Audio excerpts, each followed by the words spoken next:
This is a 75-year-old man. He was approximately 8 months status post a right BKA, had developed an ulcer on it which was not healing. Preoperative ultrasound suggested that there was common femoral artery stenosis. Obviously, he had occlusion in the popliteal and multifocal disease in his SFA.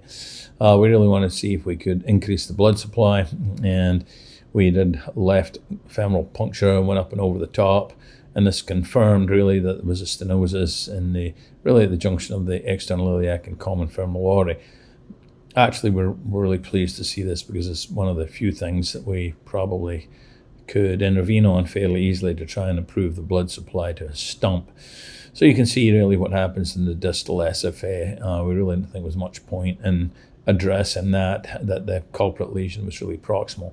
So wire was deflected down the profunda. This was exchanged out for an Amplat super stiff wire. Over the Amplat super stiff wire, we placed a 7 French 55 centimeter sheath. The patient, of course, was fully anticoagulated.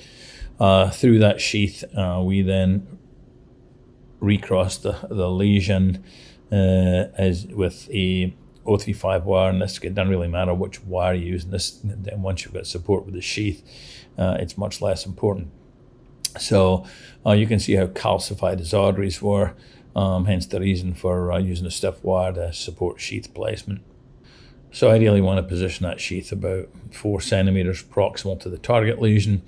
With the extra support from the Amplats, we actually crossed the bifurcation without really any difficulty whatsoever.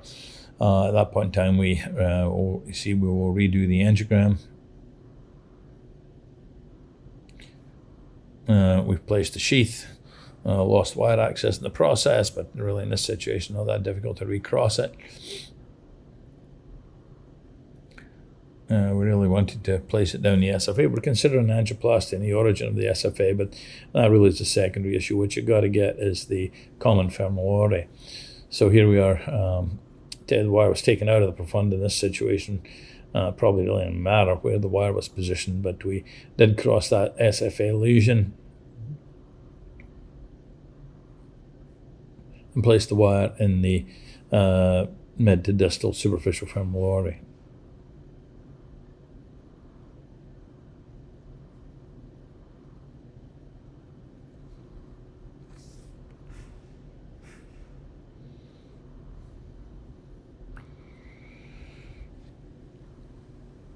So there you go. And again, there's multifocal lesions up and down the SFA.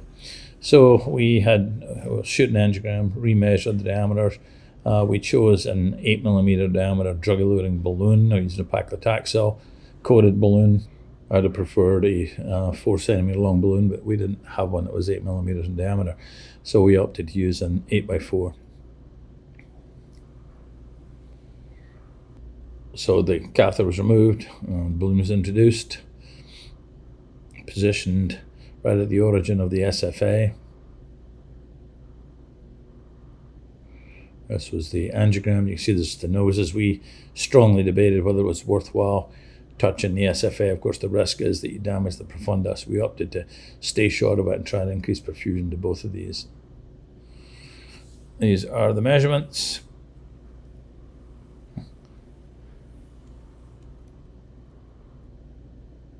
As I say, we chose an 8 centimeter long by 8 millimeter diameter balloon.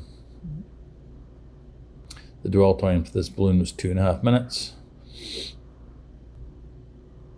Shortly see the balloon coming in. Balloon is being brought up.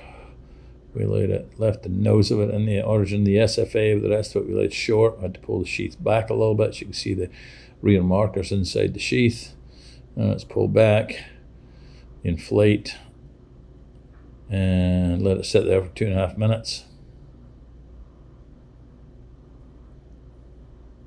Balloon's up. I'm going to shorten up the observation time here for you, and then we'll show you the completion angiogram, and really the common femoral artery looked much improved. And we opted to stop at that point in time. He's a very sickly gentleman, and we achieved what we came here to do.